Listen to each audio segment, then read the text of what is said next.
1972. À l'annonce du président Nixon en 1972 sur le lancement du développement de la navette spatiale, un coup de tonnerre sonne à Moscou. En effet, les Russes la voient comme un enrichissement militaire. Selon eux, la navette spatiale permettrait aux États-Unis de déployer des prototypes d'armes en orbite, et de les ramener sur Terre pour continuer leur développement. 1976. Le 7 novembre 1976, Dmitri Ustinov, ministre de la Défense soviétique, lance donc le programme de navette spatiale Buran. Le cahier des charges laisse entrevoir un véhicule à vocation militaire.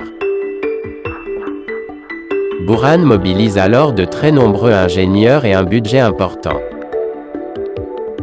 Le KGB est également mis à contribution pour mettre la main sur le design et les technologies développées par les Américains. Ainsi, les premiers prototypes de Buran ressemblent comme deux gouttes d'eau à leurs cousines de l'Ouest.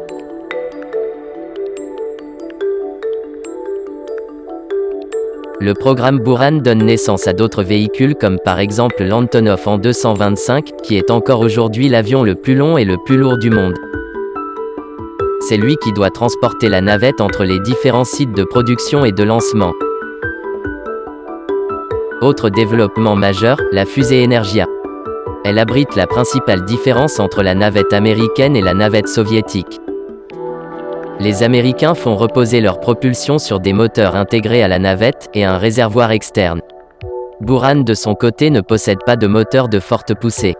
Elle est adossée non pas à un réservoir mais à une fusée. Année 1980. Un prototype est spécialement créé dans le but de réaliser des tests en vol.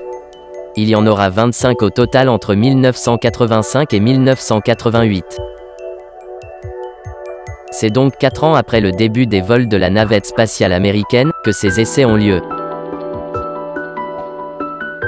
Le prototype soviétique est équipé de 4 moteurs à réaction qui lui permettent de décoller et atterrir de manière autonome, à la façon d'un avion.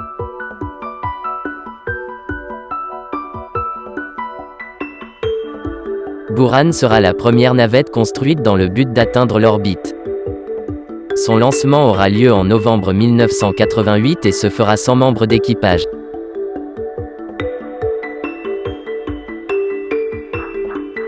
La navette effectuera 2 révolutions autour de notre planète, et viendra se poser de manière automatique. L'absence d'équipage montre une supériorité face aux États-Unis, dont la navette a besoin de l'assistance humaine pour effectuer les manœuvres et le pilotage. Ce lancement, qui se déroulera avec succès, restera le seul vol spatial du programme.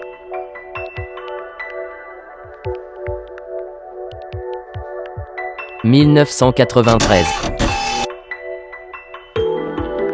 Les difficultés économiques et l'éclatement de l'URSS vont avoir raison de la navette spatiale, et signer l'arrêt du programme.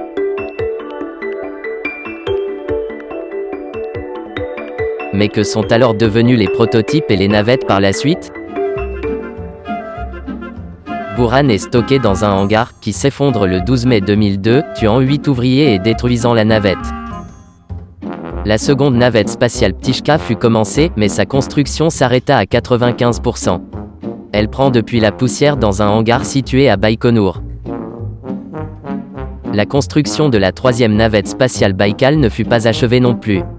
Elle est quant à elle stationnée à l'aéroport Ramenskoïe-Zhukovski en Russie. OKGLI a volé 25 fois dans le ciel russe. Elle est depuis exposée au musée technique de Speyer en Allemagne.